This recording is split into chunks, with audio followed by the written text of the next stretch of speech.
Imagine the unimaginable. Try it. You can't. It's impossible to imagine the unimaginable.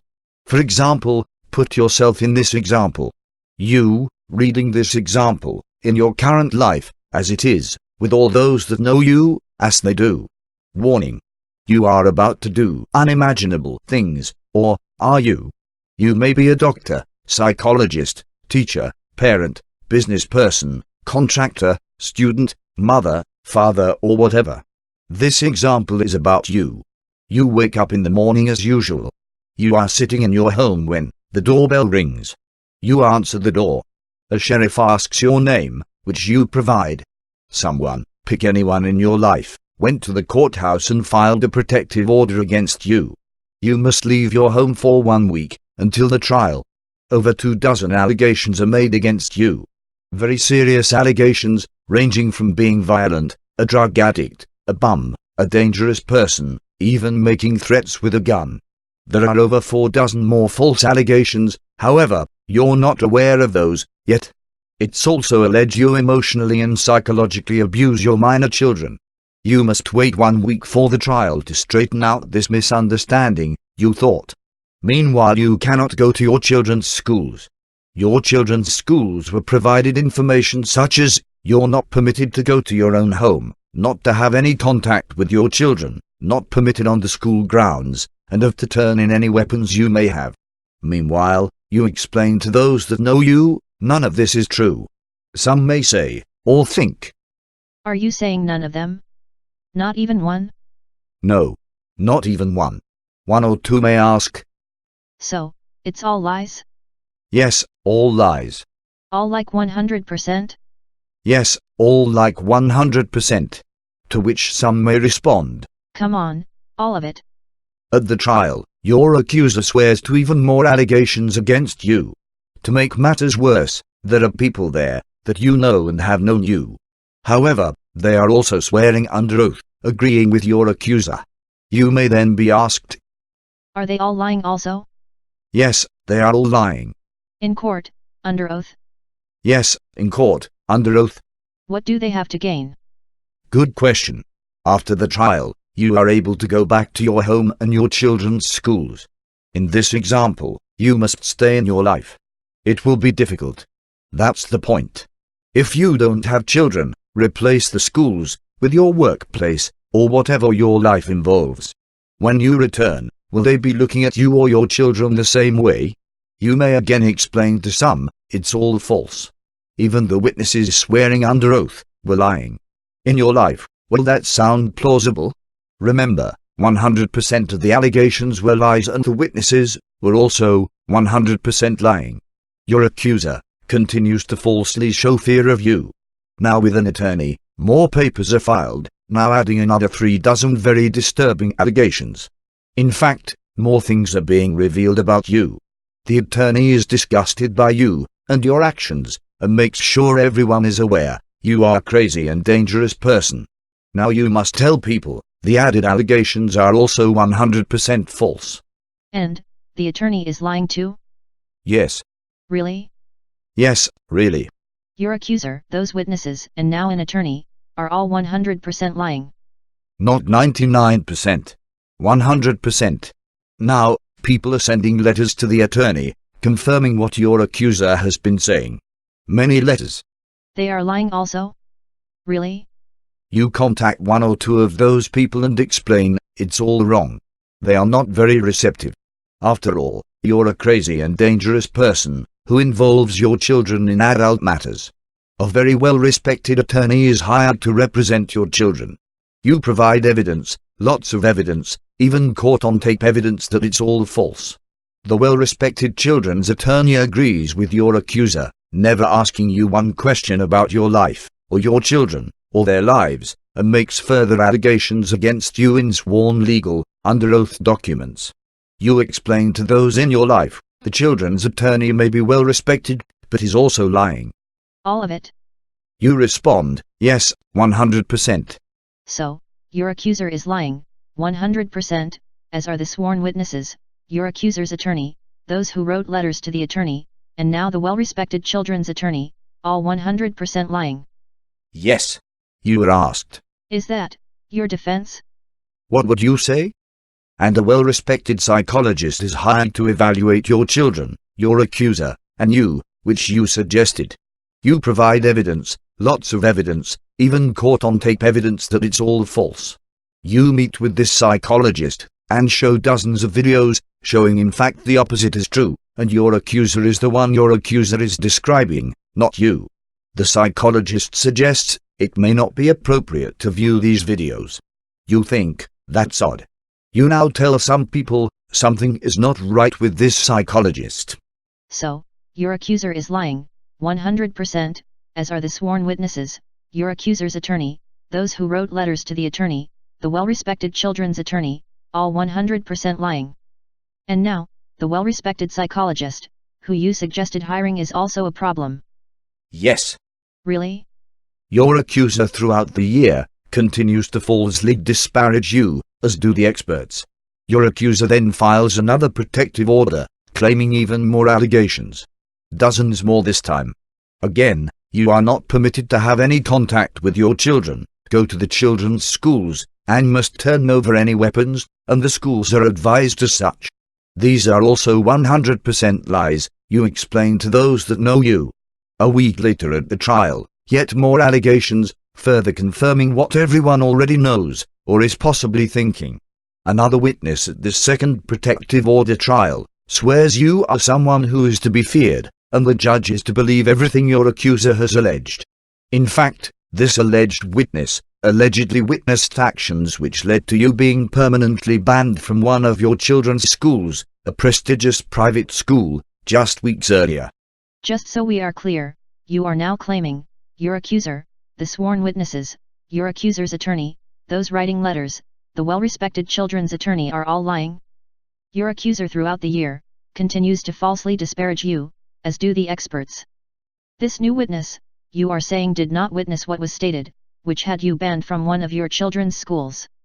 The new allegations, and there are dozens more, in this second protective order, are all lies. And this new witness, who weeks earlier assisted in having you banned from your child's school, is now also lying, in court, under oath? You respond, yes. Are you still saying, they are all lying, and all of it is false? 100%? Is that your defense? But before you answer, the prestigious private school is wrong also? What would you say about that? The judge agrees with your accuser, the attorney and this new witness, and you are found guilty. In fact, the judge is so disturbed by you, you can only see your children 1.5 days every 2 weeks, instead of the 50% it was before this second protective order. You further state, the judge did not pay attention to the facts during the second protective order trial. Therefore, the judge was wrong also? If asked, is that your defense? What would you say about that? You come to learn, the key evidence used in that trial was altered by your accuser. Within days, you provide evidence to the state's attorney, the children's attorney, the psychologist, and your attorney, which includes both the provided altered evidence and the originals, proving the evidence was indeed altered. From the results of the trial, your children were devastated. Your daughter tells you, she thought it was supposed to be the opposite. Your son has told everyone, including his own attorney and a psychologist, he wanted to live with you full time. In fact, your son hearing that news from your excited accuser, as he later described, your son, then 11 years old, was so upset, he peed his pants. You then received a call from the children's attorney, telling you, your son was at school, extremely upset, and by phone, it took him, your children's attorney, 10 minutes to calm your son down. The prestigious private school doesn't call his mother or father, rather the 11-year-old student's attorney. In fact, the school did so, on both occasions. Note, on 2 occasions, when your son reported being beaten up, thrown against a wall, hit on the back of his head, by your accuser, the prestigious private school did not contact the state to report either one, as mandated by state law, rather contacted the child's attorney. You later learned, this tactic was used to block the abuse reporting, and obstructing justice, done so by disparaging you further to your children's schools, as you are a madman, and dangerous person. Also, the children's attorney and the psychologist both filed multiple false sworn documents with the court throughout this entire time. They did so, knowingly and with foreknowledge of the truths. All done with malice against you and your children, with very bad intentions. You're referring to the well-respected children's best interest attorney, and the well-respected child custody evaluation psychologist. Do I have this right? Yes. Just 1 week after the altered evidence trial, and 2 days after providing evidence of the altered evidence to the experts, was the custody trial. Your attorney, the mole, was out again. Forced to represent yourself at the trial for custody of your children, the psychologist hired to evaluate your children, you, and your accuser, which was to include extensive psychological tests, plural, where the children's attorney only calls one witness, that psychologist, which he calls his expert. The psychologist, questioned by your children's attorney, swears as the expert in court, confirming everything that has been alleged against you is accurate. You're a drug abuser, out of control, shady, keep information from doctors, a dangerous person, and involve your children in deplorable ways, such as brainwashing them, and more, much more. You are not to be trusted. Also added, are the alleged results of the test you were given and scored by that same psychologist, which results further confirms you are everything everyone has said about you. In fact, the child custody evaluation psychologist further suggests you are such a danger to the well-being of your children, you must only be allowed supervised visitation. Even worse, therapeutic supervised visitation. Meanwhile, the 1.5 days every 2 weeks are now also taken away. You are too much risk to your children. You advise people you know, the psychologist, lied in court, as did the children's attorney, and your accuser's attorney. And the judge is wrong. You further claim, this is just a partial list. Really? You respond, yes really. Just to update what you call the partial list. You are now claiming, your accuser, the sworn witnesses, your accuser's attorney, those writing letters, the well-respected children's attorney are all lying? This new witness, you are saying did not witness what was stated, which had you banned from one of your children's schools. The new allegations, and there are dozens more, in this second protective order, are all lies.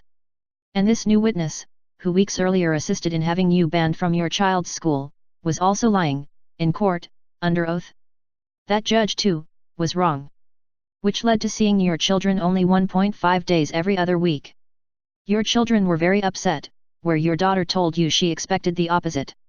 And your son was so upset, he peed his own pants. When he arrived at school, he was still so upset, the school contacted, not you, but the children's attorney, who afterwards called you saying your son was so upset, it took him 10 minutes to calm him down.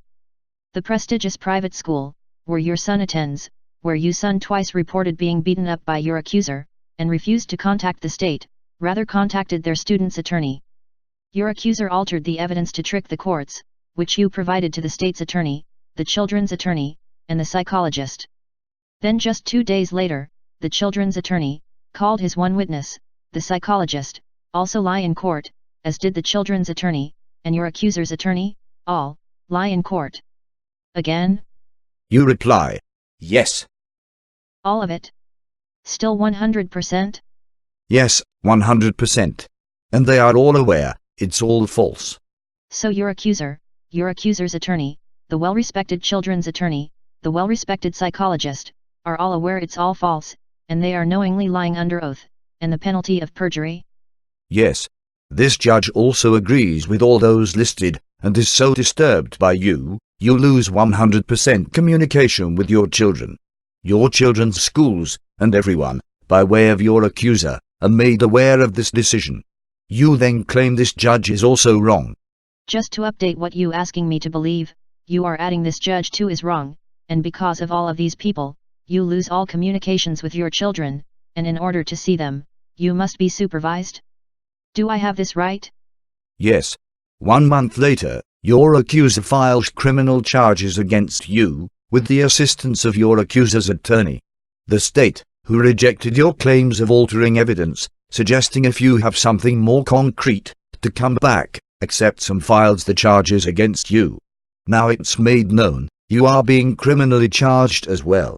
You claim the allegations, over a couple dozen more, are all false. And the main criminal allegation is not even possible. Yet the state is going after you, criminally. You claim there is more, therefore, this is just a partial list, correct? Yes. I'm to believe the following, what you call the partial list. 1. Your accuser is 100% lying. 2. The witnesses were 100% lying. 3. Your accuser's attorney is 100% lying. 4. The ones who wrote letters stating they have witnessed many things, are also 100% lying. 5. The well-respected children's attorney is not only 100% lying, but knowingly so. 6. The psychologist hired to evaluate everyone, is shady. 7.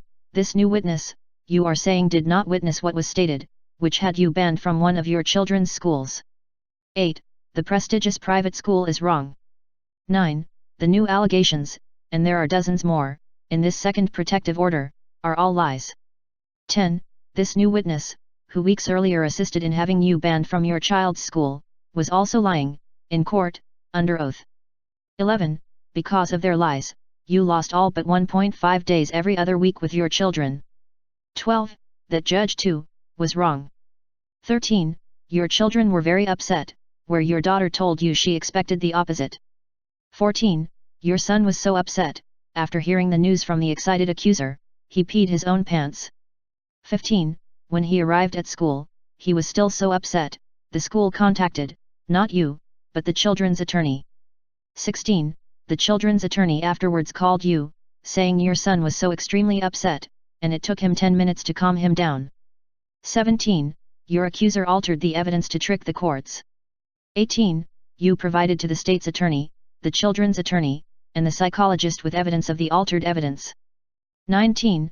The state's attorney refused to do anything, and suggested if you have something more concrete, to come back.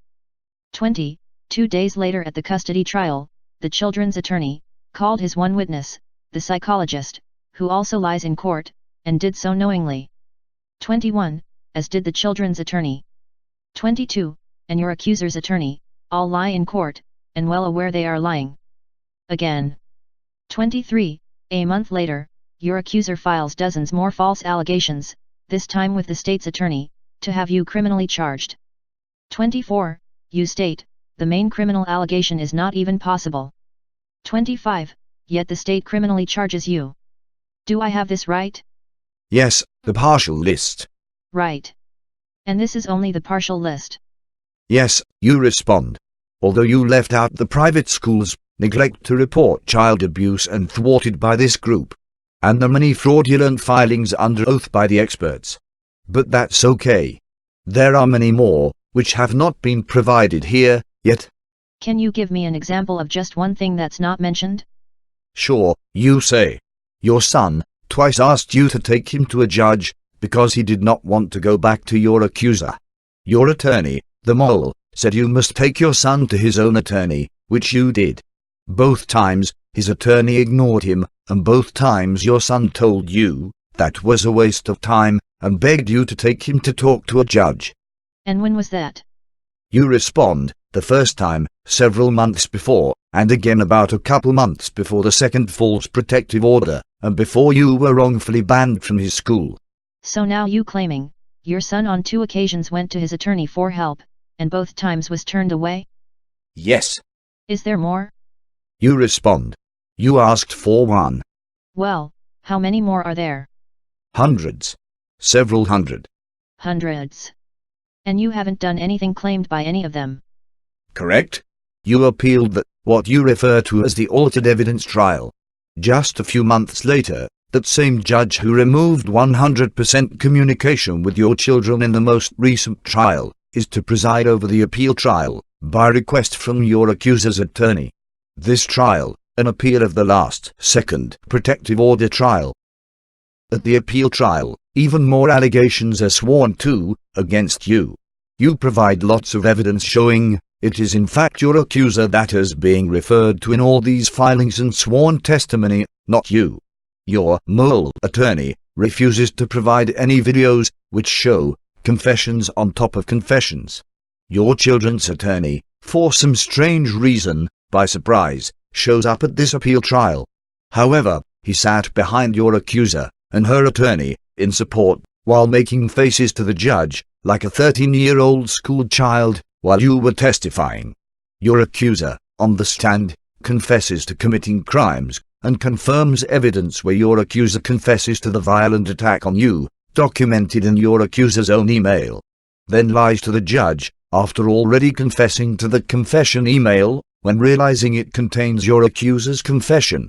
When the judge asks your accuser, given your already perjured testimony, and now that you confessed to your own confession email, would you like to change your testimony? To which your accuser answers, no. Your accuser even confesses to altering the evidence in the previous trial, which is the reason you lost the second protective order trial, and the very reason this appeal trial was needed. Your accuser also confesses to altering the evidence in cooperation with your accuser's attorney. That was the trial where your children and you lost custody, from 50% to 1.5 days every 2 weeks. The judge rules against you and your children. The judge states nothing you said was believed. 0. The judge further states 100% of your accuser was believed. To make matters worse, the judge is so disturbed by you, the judge recuses himself from any future cases which involve you. The results of the trial are also provided to the schools and everyone else. Especially, the no credibility, the level of disdain and the recusal, along with 100% credibility of your accuser. Having provided solid evidence, and your accuser confessing to crimes of violence, then lying afterwards, even confessing to altering evidence, yet the judge states you're not to be believed and your accuser is. This did not go your way. Now you are saying, that judge is corrupt. Now armed with your accuser's confession of altering the evidence, you bring that to the state's attorney, as requested by the state's attorney. A confession, in court, under oath and transcribed would be more concrete. The state's attorney refuses to do anything. Apparently, a confession is too concrete, or the state's attorney is corrupt. After all, the state's attorney filed criminal charges against you, where the allegations were all false, and the main criminal one was not even possible. You do know this all sounds crazy, don't you? To which you respond, it doesn't sound crazy, it is crazy. Okay. Let's update the partial list, since there are hundreds more. 26. At the appeal trial, even more false allegations are sworn to. 27. You provide evidence proving it is in fact your accuser, who is the violent one, and all the other allegations about you were really about your accuser. 28. Your accuser confesses on the stand to a violent attack on you, via a confession email. 29. Your accuser, after confessing, lies to the judge. 30. The judge asks if your accuser wants to change testimony, given the confession and the email, now sitting in front of your accuser, and provided to the judge. 31. Your accuser responds, no. 32. That judge states you were not to be believed at all. 33. That judge states your accuser is to be believed, even after confessing to abusive violent acts against you, then rejects that judge's offering to change perjured testimony. 34. Your accuser confesses to altering the evidence in the trial, which caused this appeal trial. 35. That judge rules against you. 36. That judge is so disturbed by you, he recuses himself from any of your cases, forever. 37. That judge too, is corrupt, which is the same judge for the child custody trial. 38. As requested by the state's attorney, you bring more concrete evidence of the altering of evidence, which is a confession, in court. 39. The state's attorney refuses to do anything. 40. The state's attorney and state's assistant attorney are also corrupt. Do I have this right? You respond, yes, the partial list.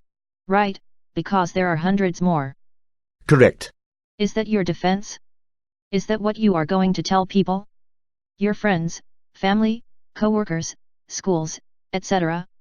Your custody trial, continuance, was put on hold, since you were representing yourself, and the psychologist was never cross-examined. Due to the false criminal charges against you, the trial is delayed 4 months. Over 5 months of no communications with your children. The trial to resume custody is set, and just before that, your own attorney, the mole, becomes involved again. You call him your in again and out again attorney at strategic times. Your own attorney does, and says very odd things, such as in response to your asking him, and providing him, with several dozen questions to attack that psychologist, to which he responds, "I have to work in this town after your case." Your own attorney lies to you, and the day before the custody trial was to resume, and the expert psychologist was to be cross-examined, your own attorney gets you to sign something that was to be for a few weeks, but was not. That was in essence giving 100% full custody to your accuser, and your children's abuser. Your attorney also stated that was needed for you to see your children. Because the courts had such disdain for you, you become even more suspicious that your attorney is not really representing you, rather the opposing group. Now, you are going to add to that partial list, your own attorney is corrupt. Nobody will help you find a supervisor, so you can see your children.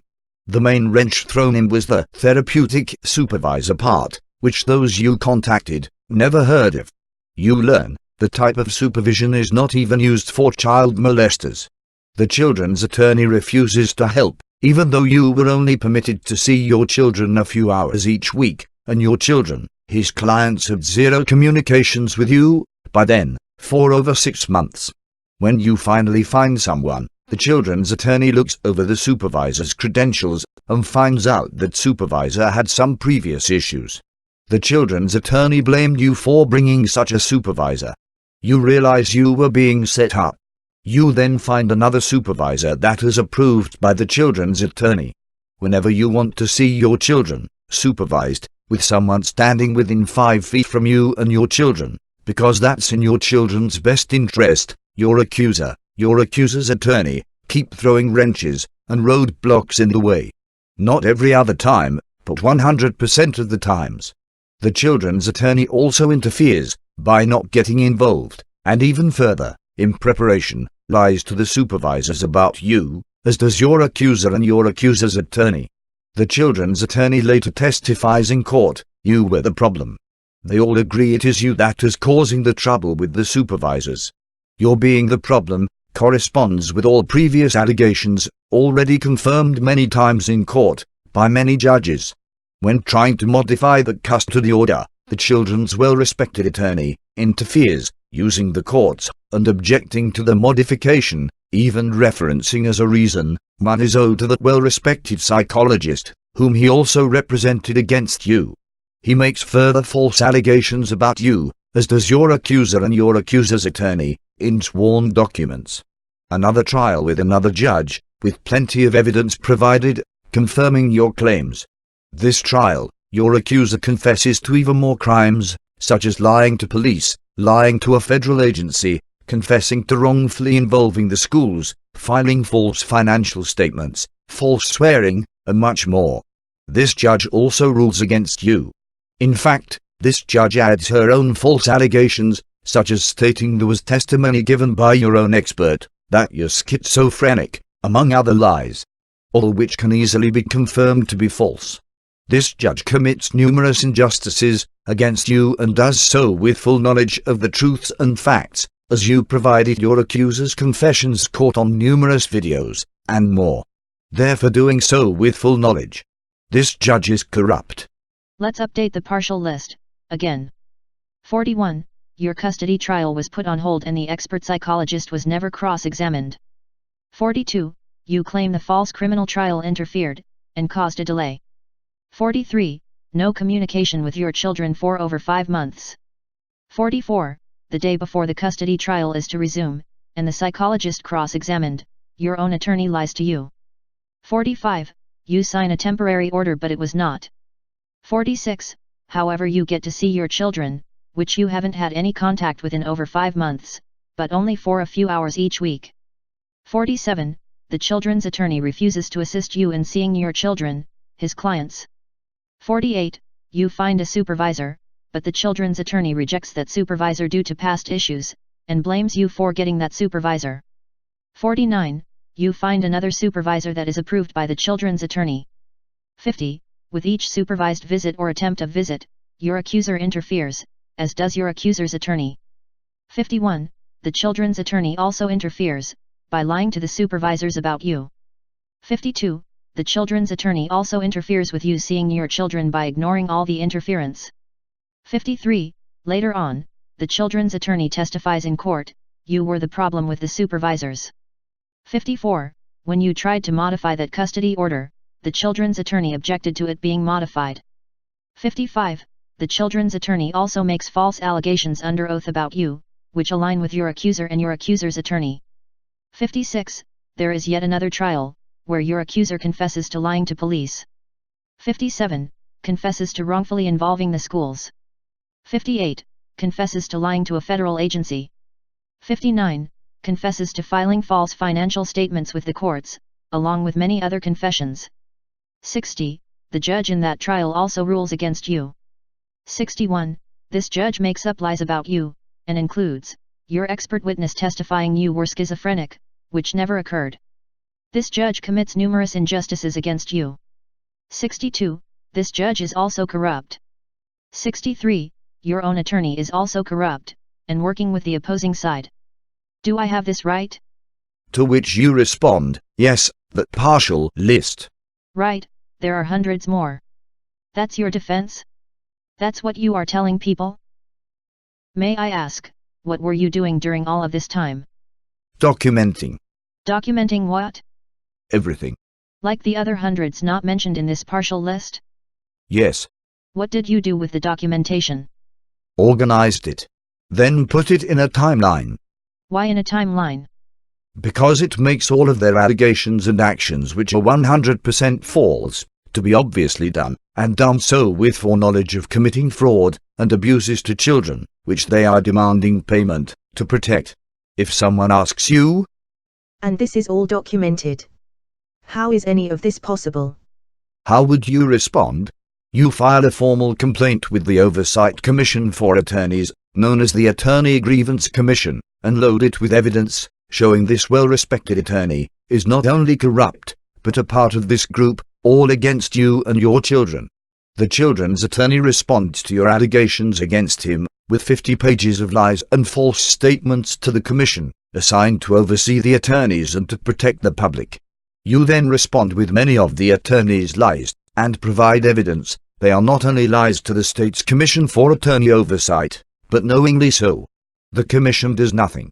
The head of the commission is friends with this well-respected attorney, as told to you by his second in charge, and refuses to even investigate. The head of the Oversight Commission is corrupt. Let's quickly update this new turn of events. The children's attorney is making seeing your children, his clients, even under supervision for a few hours a week, very difficult. As is your accuser, and your accuser's attorney. 64. The state's Attorney Grievance Commission, which oversees the ethical and legal actions of the attorneys, receives a complaint from you. 65. The children's attorney responds to his own Oversight Commission, with 50 pages of lies. 66. You provide the Oversight Commission with the lies and evidence, they are being provided with lies also. 67. You also provide evidence the children's attorney is well aware, he is lying to the commission, and does so anyway. 68.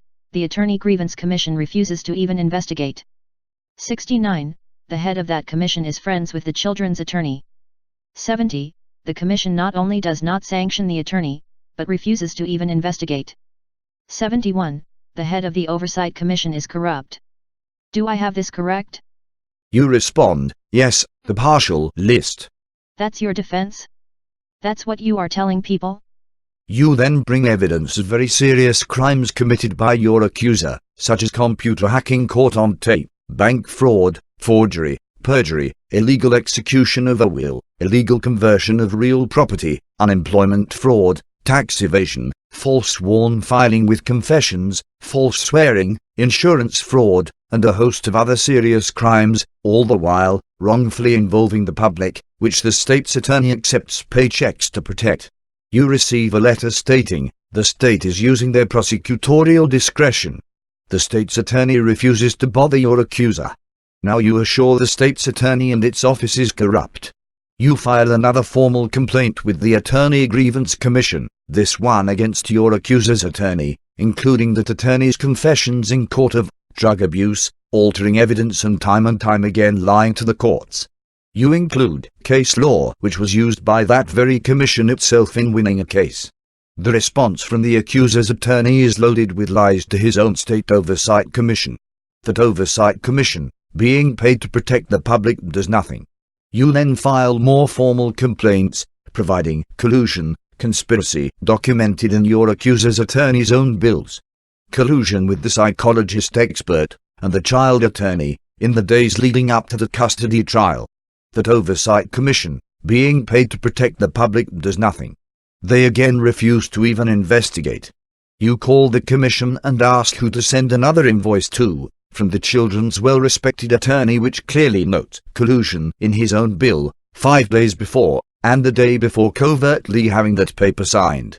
The collusion notes conversations with himself, that psychologist, who was to be cross-examined, and your accuser's attorney.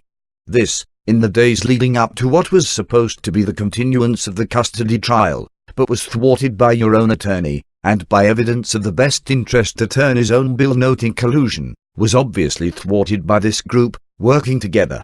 The commission in charge of and accepting paychecks to protect the public, tell you, those cases are closed. Closed. They didn't even investigate.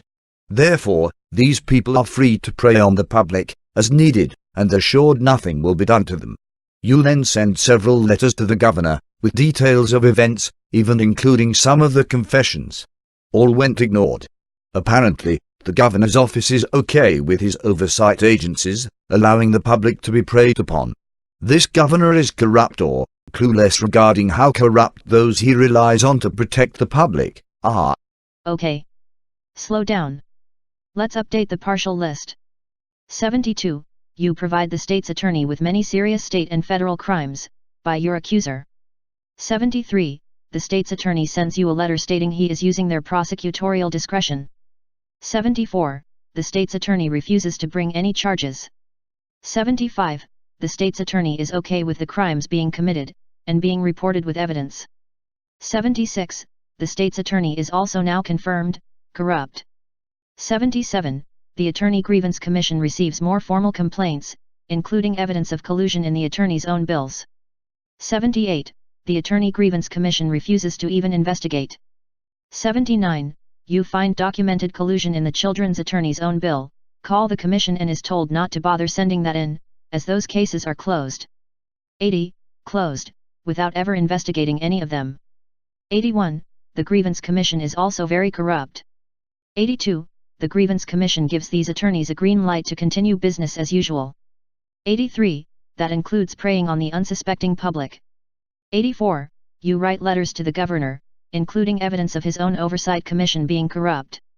85. The governor ignores your letters. 86. The governor is fine with all of these actions, as he is also corrupt, or is clueless, to the corruption of those he has in positions to protect the public. Am I still following this? You respond, yes, the partial list. That's your defense? That's what you are still telling people? And this is the partial list? You still have 2 quick things to mention. The well-respected children's attorney, and the well-respected psychologist, along with your accusers and your accuser's attorney, all file false gag orders preventing you from exposing their actions, so they can retain their well-respected status in the community, and continue with business as usual. The corrupt judge signs those gag orders, immunizing them from being exposed, and allow them to continue preying on the unsuspecting public. The gag order also immunizes the judge herself. You documented it all. With the public being easily preyed upon, you advise some of them, with evidence they are being victimized. The same state's attorney, and assistant state's attorneys that refuse to act on the laundry list of serious crimes being committed against police, schools, the public and others, throws you in jail for reporting the crimes. The children's well-respected attorney tries to have you federally prosecuted for exposing his criminal actions, therefore lying to a federal agent as well. As for your children, you can't have any communication with them whatsoever. And, due to your documenting all your children's realities, such as psychological warfare, has been, and continues to be waged against them, and everyone involved, as it is required. Again, due to your documentation of all their crimes. Is that your story? Is that your defense? Is that what you are still telling people? Let's be fair. After number 1, and 100%, not 99%, but 100% of the allegations were falsely sworn to in a legal filing, by anyone, is a bit far-fetched. What would you say to that? Let's update the partial list. 87. Well-respected children's attorney knowingly lies and files fraudulent gag orders. 88. Well-respected psychologist knowingly lies and files fraudulent gag orders. 89. Your accuser knowingly lies and files fraudulent gag orders. 90. Your accuser's attorney knowingly lies and files fraudulent gag orders. 91. The corrupt judge knowingly signs the children's attorney's fraudulent gag orders, knowingly giving the green light to continue to prey on the public. Business as usual. 92. The corrupt judge knowingly signs the psychologist fraudulent gag orders, knowingly giving the green light to continue to prey on the public. 93. The corrupt judge protects your accuser's attorney from being exposed of his crimes, also giving the green light to prey on the public. 94. The corrupt judge protects your accuser from being exposed of the insane amount of crimes, which continue today, also giving the green light to continue to prey on the public. 95. The corrupt judge immunizes herself from being exposed. 96. The corrupt judge protects all their crimes with gag orders, knowingly forcing their victims into a delusional world. 97. The state's attorney refuses to prosecute the criminals, but jails you for reporting the crimes. This is accurate, correct? You respond, yes, the partial list. Anything else to this partial list? To which you respond, how much time do you have? Well, just add a couple, because it is getting late, and quite frankly, this is exhausting. To which you respond, if reading this is exhausting, imagine living it. Better yet, imagine living it as a child, when your own experiences are the complete opposite. Quite frankly, I'm having a hard time imagining much of any of this. You respond, that's exactly how they get away with it. It's unimaginable. Therefore, your conscience does not accept it. Let me just take you to 100, on your behalf. 98. The children, their schools, teachers, police departments, families, and entire communities had, and still have psychological warfare waged against them, in order to brainwash them all, to act in their own worst interest. 99. Psychologist and American Psychological Association member, brainwashed by this well-respected psychologist, to eventually file false police reports, to assist in having you wrongfully incarcerated. Many American Psychological Association members are victimized. 100. Many psychologists and social workers, plural, brainwashed by this well-respected psychologist, to eventually threaten criminal prosecution, should they be informed they have been and are being victimized. And 2 more for being so patient. 101. The state's attorney and assistant state's attorney, knowingly used to facilitate the psychological warfare on the public. 102. Now, several hundred, including schools, police, psychologists, doctors, teachers, etc., acting like members of a cult. Okay. That's what you are telling people? And telling them, this is the partial list? Well, there is much more, such as a confessed, corrupt appellate judge. But you're tired. Many strange things popped up throughout this partial list. As an example, you were such a danger to your children, requiring specialized supervision, or any supervision quite frankly, yet they waited until the custody trial. So, you were paying attention. May I ask you one more question? You respond, sure. You keep repeating, this is the partial list. Can you tell me, how partial is partial? You respond, what form would you like that to be answered in? What do you mean what form? What form will make sense to you? Would you like numbers, although that usually confuses people? How about in percentage? If this is the partial list, what percentage of all you have documented and organized, would this be? If we are just talking the organized parts, then you may have 5 to 10%. 5 to 10%. What? Yes. 5 to 10%. How is that possible? It's not possible, it's factual. And you only asked for the organized parts. Really? Right.